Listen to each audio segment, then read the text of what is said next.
C'était assurément le sommet de la saison du Belgian Racing Car Championship 2012. En levée de rideau des prestigieuses 24 heures de Spa, les bolides de la compétition nationale belge ont pu s'en donner à cœur joie avec au programme dès le vendredi une première short race de 30 minutes, suivie d'une long race limitée cette fois à 1 heure. Et sur la première grille de départ, la Volvo S60 Silhouette V8 du Delahaye Racing Rétro d'Or décrochait une fois encore la timbale, bien décidé à venir à bout de ces GT que sont les Ferrari, Aston Martin ou Porsche de tout poil. Au moment de l'envol, l'Emre se laissait surprendre par l'absence de feu vert, ce qui permettait à Frank Tiers de glisser sa Ferrari F430 GT3 Scuderia Monza aux commandes de la course. Derrière, Damien Kounz calait à même la grille à bord de sa Porsche 911 GT3R Pro Speed, ce qui coûtait du temps à Michael Schmetz, dont l'Aston Martin DBRS 9 GPR restait bloqué derrière le bolide bleu, de quoi nous promettre de sérieuses remontées. 3 tours durant, la Ferrari de Tiers allait se maintenir aux avant-postes, mais la menace de la Volvo se faisait de plus en plus pressante. Et au 3e tour, Stéphane Lemre trouvait l'ouverture pour s'envoler vers une victoire que l'on peut qualifier de facile. La deuxième du pilote journaliste au volant d'une Volvo S60 Silhouette V8 qui a bien évolué entre les 2 premiers rendez-vous spadois. Il est vrai que le Delahaye Racing sait y faire pour préparer et affiner le setup d'une auto de course. Formidable, je dois dire que celle-ci était un peu plus facile que la précédente parce que la précédente, la voiture, on n'avait pas encore eu le temps de la régler. Ici, Delahaye a fait un super travail depuis hier, depuis la qualif, parce qu'en qualif, la voiture était encore extrêmement difficile. J'ai eu du survirage, donc la voiture qui est partie en dérapage dans la montée du Raidillon 2 fois en qualif. Et vraiment, la voiture était super piégeuse, super difficile. Et pendant la soirée, Delahaye a trouvé la solution et maintenant la voiture est vraiment... Elle reste très rapide, mais en plus elle est beaucoup plus facile à piloter, donc j'ai pas dû trop forcer et ça a été. Derrière la Volvo, plusieurs remontées captaient l'attention du public et des observateurs, à commencer par celle de l'Aston Martin GPR de Michael Schmetz, dernier vainqueur en date d'une short race en BRCC. Mais alors que le pilote Gulf pointait en 2e position, une crevaison allait anéantir ses efforts, le renvoyant à la 13e place. Guère plus de réussite pour la Porsche 911 GT3 RS Pro Speed de Damien Kounz. Après son envol manqué, le Bruxellois a effectué lui aussi une solide remontée avant de renoncer, victime d'un bris de durite de frein. C'est dès lors Frank Tiers qui surgissait pour cueillir une 2e place, représentant une nouvelle bonne affaire dans l'optique du championnat des Short Races. La Ferrari F430 GT3 Scuderia Monza ne faiblissait pas, s'offrant en ces temps olympiques une belle médaille d'argent. C'était physiquement très éprouvant, il faisait très chaud dans la voiture, c'était une belle lutte avec la Volvo et je suis parvenu à conserver la tête pendant 2 tours. Mais il n'y avait rien à faire, la Volvo était plus rapide déjà lors des qualifications. Pour ce qui nous concerne, cette 2e place me semble méritée, mieux ce n'était pas possible hélas. Mais il nous reste la course d'1 heure et mon frère Hans devrait briller et qui sait remporter la victoire, je suis néanmoins satisfait de ce résultat.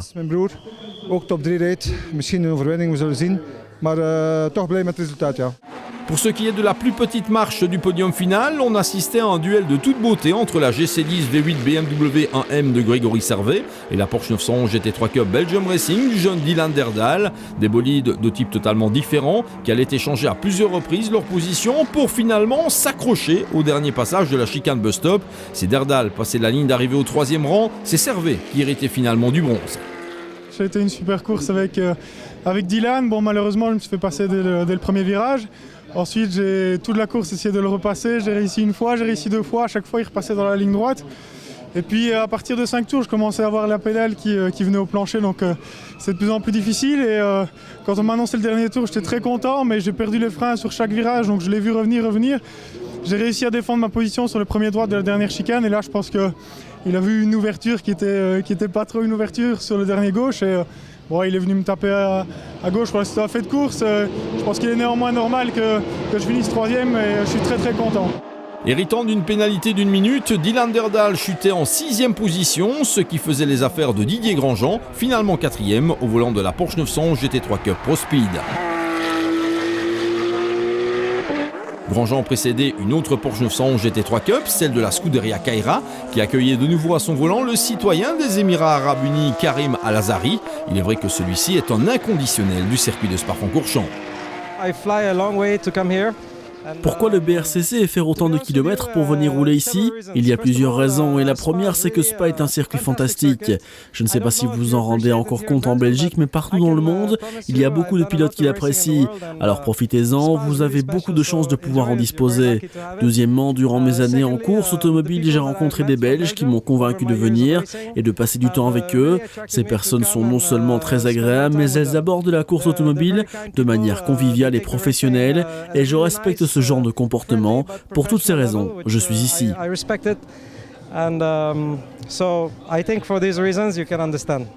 De cette première joute, on retenait encore la victoire en silhouette pro de la solution F à carrosserie BMW, pilotée par Franck Bourdet, 7e au moment du baisser du drapeau à damier. C'était pas évident du tout, surtout que la voiture elle glissait énormément, c'était vraiment, ça glissait très très fort et en plus on a perdu l'essuie-glace dès le deuxième tour. Donc ça a été très très compliqué, c'est Vincent qui a pris le départ cette manche, mais bon il a fait du bon boulot, il a ramené la voiture intacte sous la pluie, avec le déluge qui est tombé sans essuie-glace, il fallait vraiment le faire. J'ai terminé, ça glissait fort mais bon on est quand même content de cette nouvelle victoire. En GT Light, plusieurs Ginetta G50 promettaient de se tirer la bourre d'un bout à l'autre du week-end. Et c'est la 65 Prime Racing de Jean-Pierre Lequeux qui s'imposait, héritant en outre de la pole position en vue de la seconde course courte. Une autre Ginetta, la 68 Asturcar de Jean-Christophe Montant, terminait au deuxième rang de la catégorie. Du côté des voitures de tourisme, la première victoire revenait à la BMW M3 Duo Racing du jeune Nicolas Bailly, qui s'imposait également en tourisme Pro Evo.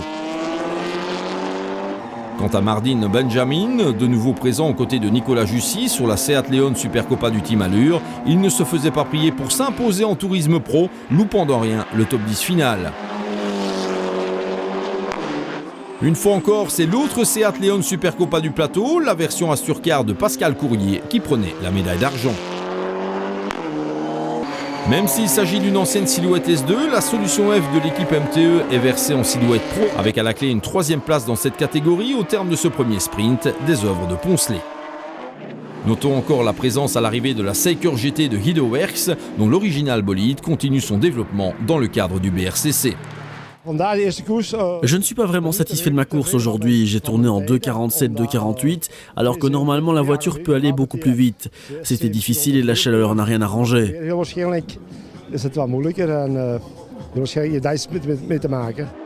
Retour remarqué également pour l'Opel Astra de Michel Plainevaux et Guy Katzers, avec une 3e place en tourisme pro.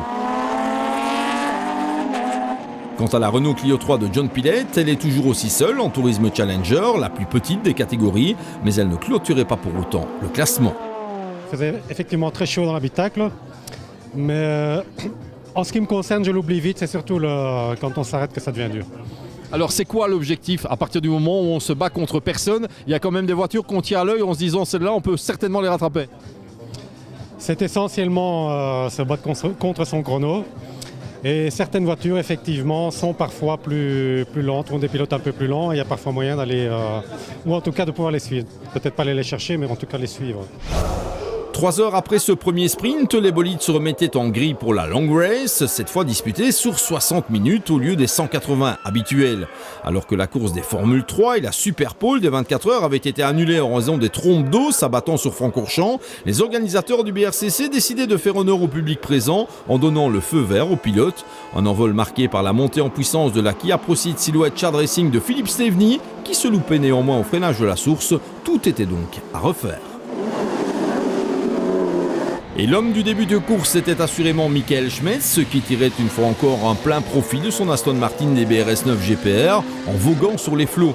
Au moment de passer pour la 2e fois dans la pit lane et céder le relais à Pierre Grivnier, le leader s'était ménagé une belle avance de plus de 55 secondes, impressionnant en dépit d'une nouvelle crevaison peu coûteuse en temps cette fois. Si l'Aston Martin avait pris une sérieuse option sur la victoire finale, la fin de course allait être marquée par la remontée de Fred Bouvy qui avait relayé Christian Kelders et Damien Koons aux commandes de la Porsche 911 GT3 RS Pro Speed. Quelles que soient les conditions, le Bruxellois sait y faire et à 2 tours de l'arrivée, il prenait de manière imparable le meilleur sur Pierre Grivnier pour filer vers une nouvelle victoire permettant au trio de se replacer au championnat. Il est des 2e places qui ont des parfums de petites victoires dominatrices pendant la majeure partie de cette long race. L'Aston Martin DBRS 9 GPR enregistrait un nouveau podium cette saison. Les bons résultats s'accumulent avec chaque fois des petits pépins. Une crevaison pour Michael ce matin, une autre crevaison aujourd'hui qui lui fait perdre toute son avance. Pourtant, il avait construit une magnifique avance. Et puis après, un changement de pneu avec un pneu usé et donc une voiture qui s'ouvre et difficile à la fin de parvenir à tenir Fred Bouvy. Donc voilà, une deuxième place, mais on est ravis parce que les conditions étaient vraiment très très difficiles et Michael a fait un premier relais vraiment extraordinaire.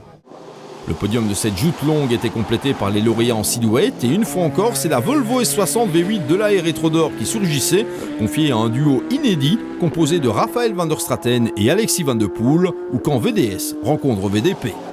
C'est une très bonne voiture à la base et elle est tellement bien réparée que finalement j'arrivais pas vraiment au terrain inconnu, mais c'est aussi une silhouette, donc une solution. Mais ça marche vraiment fort. Et je me suis vraiment bien amusé et j'ai découvert toutes les conditions, donc c'était casse-gueule mais c'était super gai. Je me suis bien adapté au début, jusqu'au moment où les rivières ont été plus fortes, un petit tête à queue aux combes et puis je me suis calmé.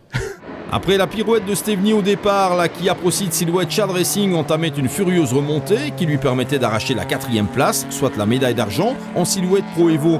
Un résultat de qualité qui permettait à Steveni et Duckrill de conserver les rênes de la compétition. Ici on a pris une petite erreur au début de course, on est parti en tête à queue, donc le temps de reprendre le tout sous la pluie, on est remonté en tête et puis je vais dire... je pense que ça a séché un petit peu, c'était un peu plus difficile pour nous, la puissance des V8 et tout font beaucoup la différence et je pense que nous on a un moteur qui développe 400 chevaux et je pense que les autres font 500 chevaux, donc dès que ça va sécher on est pénalisé, donc mais je pense qu'on garde la tête du championnat aujourd'hui et je pense que ça c'est le principal. Ouais. Le top 5 de cette long race était complété par la Ferrari F430 GT3 de la Scuderia Monza qui complétait le podium en GT Pro. La satisfaction était donc au rendez-vous pour les pilotes de la belle italienne, plus à l'aise sur 60 minutes que sur 180. C'était une course assez particulière car jusque-là il avait fait très beau. On l'a vu lors de la première course, il était possible d'aller vite et prendre des risques avec la voiture. Puis le temps a tourné et on s'est dit qu'on devait modifier les réglages avec les pneus pluie. On s'est lancé dans la course sans trop savoir et on pointait un moment en 2e position. Ensuite ça s'est compliqué mais bon, on peut être satisfait de cette prestation avec une 5e place générale et un 3e rang dans la classe, une course en plus. Het is nog goed verlopen, dus op een secondje na vijfde is geëindigd van de 4e plaats en derde in de klasse, dus nog een beker. Quant aux grands perdants de cette mini-endurance spadoise, il s'agissait de Dylan et Patrick Derdal, dont la Porsche 911 GT3 Cup Belgium Racing était victime d'un bris de cardan au moment d'entamer le tour de mise en grille. Le bolide allait effectuer son retour en piste en fin de parcours, juste pour l'honneur.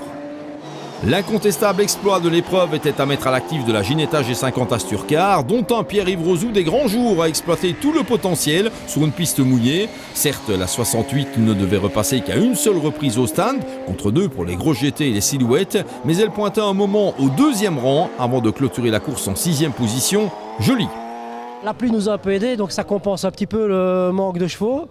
Et puis, c'est pas la première fois que je vais rouler à Francorchamps, et puis j'aime bien la pluie. Voilà, c'est le boulot, mais non, mais c'était vraiment drôle. Là, j'ai vraiment pris mon pied. Là, c'était vraiment très très sympa. Une performance saluée par le jury du BRCC qui décidait d'attribuer au clan Asturcar le Michelin Award du week-end. On est très content, on est ravis, donc on ne l'avait jamais eu. Et puis ça fait toujours plaisir d'avoir une récompense et d'avoir été reconnu. Et voilà, non, c'est quelque chose de bien, c'est pas mal. C'était une sacrée course de Pierrot hier, hein? Ah oui, c'est vrai que Pierre-Yves a roulé les 80 ou 85% de la course parce qu'il est meilleur que moi sur la pluie. Et comme on voulait absolument essayer de faire un résultat, on s'est dit on va mettre tous les atouts, tous nos jokers, je dirais, sur Pierre-Yves. Et c'est ça qu'on a laissé le plus longtemps sur la piste. Parmi les excellentes opérations réalisées lors de cette long race, on pointait la 7e place finale et bien sûr la nouvelle victoire en GT Challenger de Nicolas Léonard et Michael Albert au volant de la Porsche 911 GT3 Cup Team Allure. Un résultat permettant à ce duo de se retrouver à une incroyable 2e place absolue au championnat.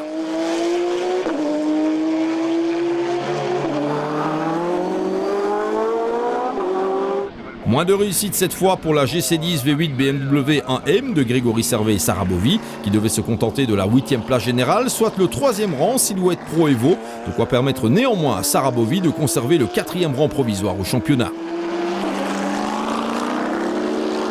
Réalisant généralement de belles prestations sur de telles distances, les Porsche 911 GT3 Cup ont rencontré plus de difficultés cette fois. La 5 de la Scuderia Kaira, confiée à Karim Alazari et Silvano Kaira, prenant la 9e place finale.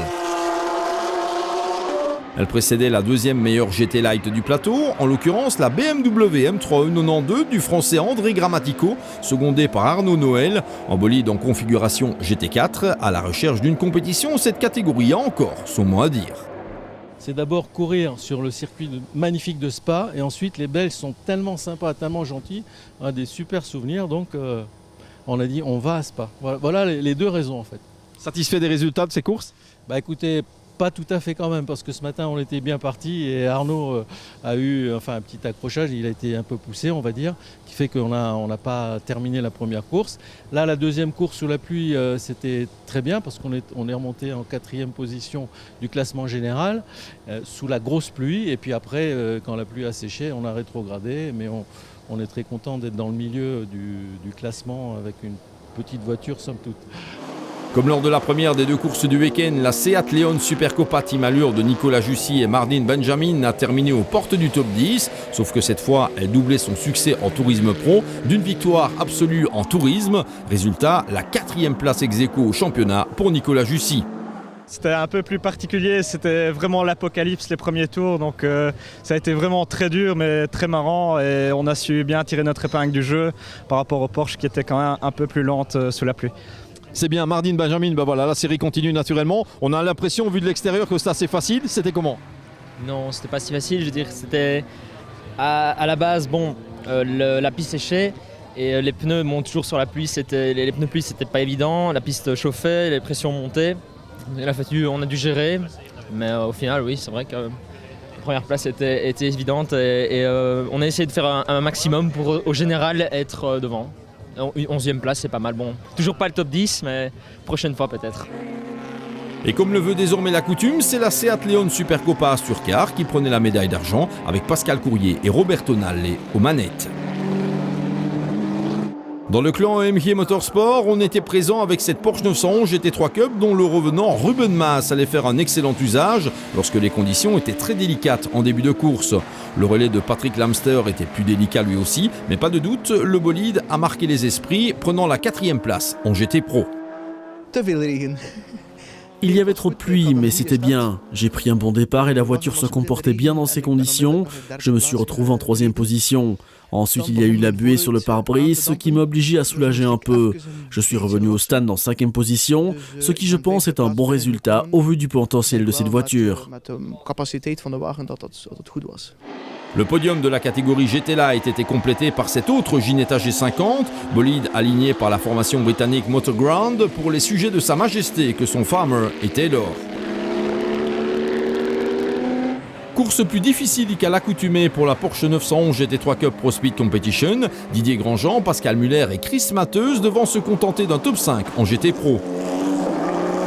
Victoire attendue de la solution FBMW de Vincent Vandenabel et Franck Radet en silhouette pro, le tout doublé d'une 17e place finale. Dans la catégorie GT Challenger, les Porsche 911 GT3 Cup Yokohama Sky Limit Race ont une fois encore complété le podium, l'avantage revenant à la 73 de Philippe Huard et Benoît Dupont. Un beau résultat. Cette Porsche n'est assurément pas la plus récente, mais elle est très fiable. Aujourd'hui, c'était une course très difficile, avec aucune visibilité, de l'aquaplaning, mais nous sommes arrivés au bout. C'était très plaisant en tout cas. Et derrière la 73, c'est la 71 qui surgissait avec notamment Bruno Vermeuren aux commandes, un jeune loup doublant ses participations sportives en BRCC d'opération à l'attention des enfants malades. L'idée komt eigenlijk uit Amerika. Ik heb 2 jaar in Amerika gewoond omdat ik geprobeerd heb om van mijn hobby mijn beroep te maken. Nous avons une organisation Sport for Life qui invite des enfants souffrant de maladies incurables sur des événements sportifs. Il est question de sport auto, de football, de cyclocross avec Nils Albert et on essaie de leur offrir de belles après-midi sans tracas, loin de l'hôpital. Ce week-end pour les 24 heures de Spa, on reçoit plusieurs enfants avec leurs parents afin qu'ils passent du bon temps. Enkel in autosport. En ik had zoiets, ja, ik wil dat in België ook doen. En vandaar het idee, ja, Sports for Life en voilà, Athletes for Hope. En tourisme pro Evo, c'est la BMW M3 Duo Racing de Frédéric Schmitz et Stéphane Bailly qui s'imposait, non sans avoir été devancé par les Seat Leon Supercopa Team Allure et Asturcar.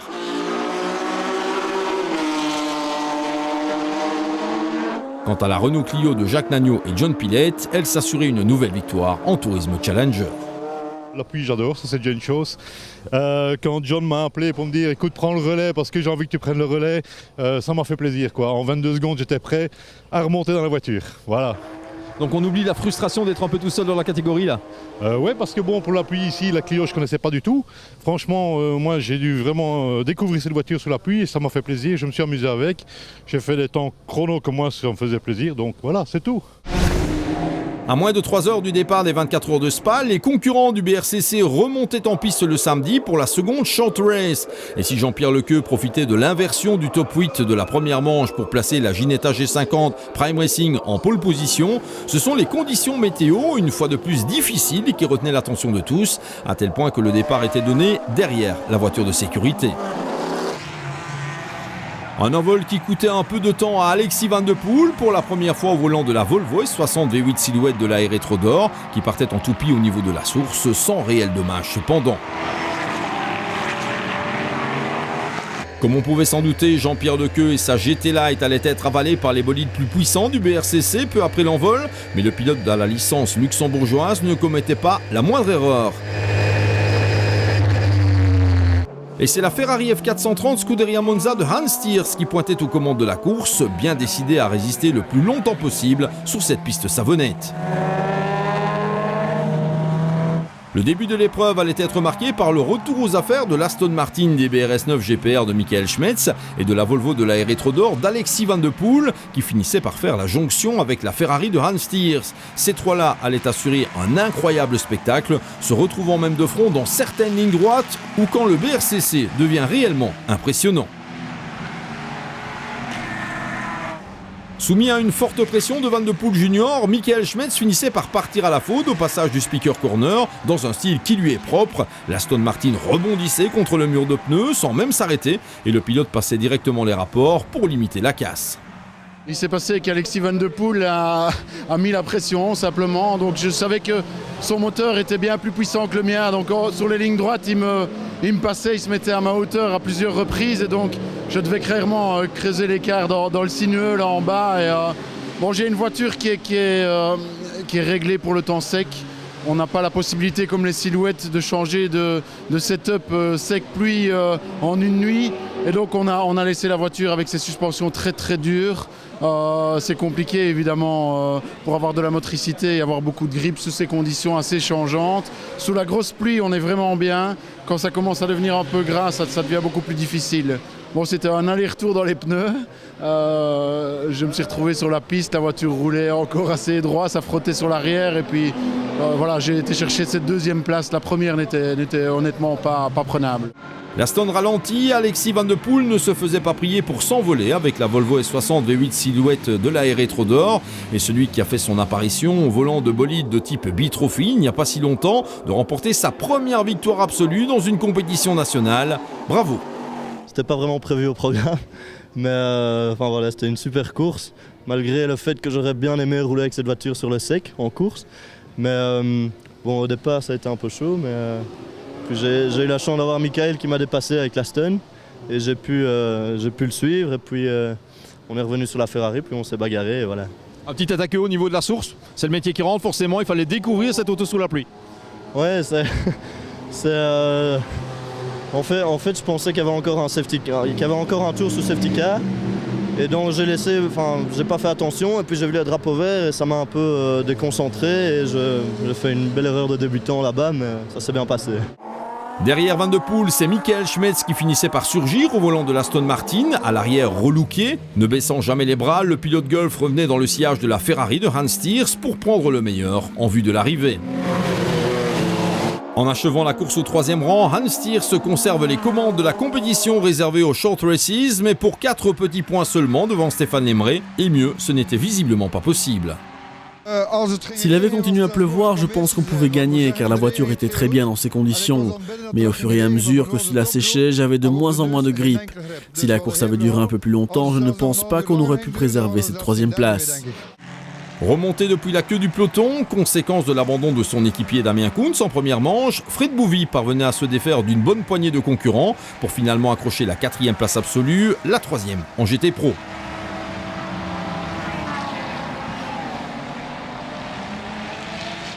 Après son podium en première manche, Grégory Servet a éprouvé nettement plus de difficultés sur cette piste piégeuse au volant de la GC10 V8 BMW 1M du clan Gomez. Il complétait le top 5, situation qui ne le satisfaisait guère. Ça a été vraiment une très mauvaise course pour nous. C'était déjà assez compliqué hier dans la long race. Avec Sarah, on n'a pas été dans le coup toute la course. Ici, on pense avoir mis le doigt sur des réglages un petit peu plus appropriés au mouillé, mais ça a vraiment été une catastrophe du début à la fin avec une auto qui s'est vraiment dégradée, aucune motricité. J'ai été spectateur de la bagarre devant pendant quelques tours et c'est juste qu'ils m'ont fait bonjour en me dépassant, donc c'était pas très marrant. Leader éphémère en début de course, Patrick Derdal emmenait au 6e rang la première des Porsche 911 GT3 Cup, en l'occurrence celle du Belgium Racing. Deux autres bolides similaires terminaient dans son sillage, avec la 60 du clan ProSpeed, pilotée par Pascal Muller, mais aussi la 5 de la Scuderia Kaira, que Silvano Kaira a menée jusqu'en 8e position. On va dire que ça s'est bien passé. En tout cas, il fallait bien faire attention, je pense, au niveau de la pluie, puisque les 3 premiers tours, aucune visibilité, c'était on-off. Donc on s'est dit on, et on est resté tranquillisé. J'ai amélioré mes chronos tour en tour, et après j'ai décidé de lever un peu le pied et me dire on réserve la voiture, on réserve tout. Le team a fait un bon boulot. On a eu la chance d'avoir notre deuxième voiture qui roulait parmi nous, qui a fait des bons chronos aussi. Donc je remercie Vincent Gonneau. Pour le reste, je pense que voilà, un P8 c'est pas mal. En GT Light, Jean-Pierre Lequeux n'a pas tremblé au volant de la Ginetta G50 Prime Racing, bouclant la joute au 9e rang. C'est une autre GC10 V8 BMW 1M, celle du français Cyril Calmont qui complétait le top 10 avec des performances en constante progression. Nouvelle victoire de la solution F BMW de Franck Radé en silhouette pro, de quoi permettre à celui-ci de pointer au 3e rang du championnat sprint. Quant à Nicolas Jussy, il remportait de nouveau la gagne en tourisme pro et en tourisme tout court d'ailleurs, positionnant la Seat Leon Supercopa Team Allure au 12e rang absolu. Si Lequeux imposait la Ginetta Prime Racing en GT Light, le Britannique Nigel Farmer s'accaparait la médaille d'argent sous les couleurs de Motorground. Il devançait le bolide similaire aligné par Asturcar pour le luxembourgeois Jean-Christophe Montand. Signalons encore la course manquée de Jan de Kriel, le volant de la Kia Silhouette Chad Racing, plutôt rétive dans ces conditions. Le français André Grammatico loupait de son côté le podium en GT Light pour pas grand-chose avec sa BMW M3 GT4. Course difficile, mais apparition remarquée néanmoins pour le jeune Vincent Gonneau, issu des Euro-Rescar NASCAR Touring Series, ou comment prendre contact avec le BRCC avec l'espoir d'y revenir. J'ai eu souci avec la voiture, donc peu de roulage, mais quand j'ai pu rouler, c'était vraiment excellent. Au niveau de l'ambiance par rapport à ce que vous connaissez en Rescar ? Je connais moins de monde, donc forcément c'est un peu moins convivial de mon point de vue seulement, mais sinon ça a l'air tout à fait sympathique. Confié à Roberto Nalle, la Seat Leon Supercopa Asturcar n'a guère eu l'occasion de briller sous la pluie de Francorchamps, l'Italien terminant assez loin de la monture similaire de Nicolas Jussy. Le podium en tourisme pro était complété par l'Opel Astra de Guy Katzers. Les deux dernières classes tombaient dans l'escarcelle de la BMW M3 Duo Racing de Stéphane Bailly et la Renault Clio Pilot Speed Tradition de Jacques Nagnaud qui ont connu des fortunes diverses. Au terme de ces 3 joutes aussi spectaculaires que prestigieuses quant à leur contexte, le BRCC va s'offrir une longue pause avant de remonter en piste en automne à Zolder pour les 2 dernières rencontres de la saison.